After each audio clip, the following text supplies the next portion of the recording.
Malam ni saya ada bawa sedikit, tapi minta maaf, saya tak jangka, di luar jangkaan saya.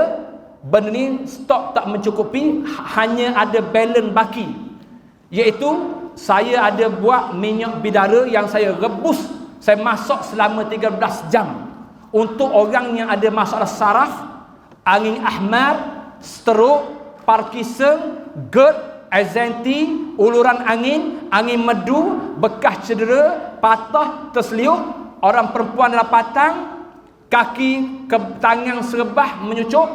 Nak guna apa?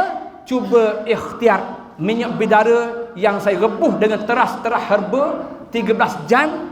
Alhamdulillah, produk saya dah masuk test lab, lulus KKM Malaysia, diiktiraf, ada sijil dia.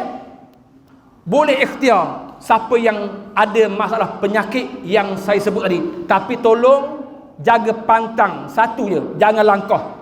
Sebab waktu siap baca ni, sebelum masuk botol, tim saya baca ruqyah dah, baru packing. Jadi letak tempat yang baik, jangan langkah. Jadikan dia first aid.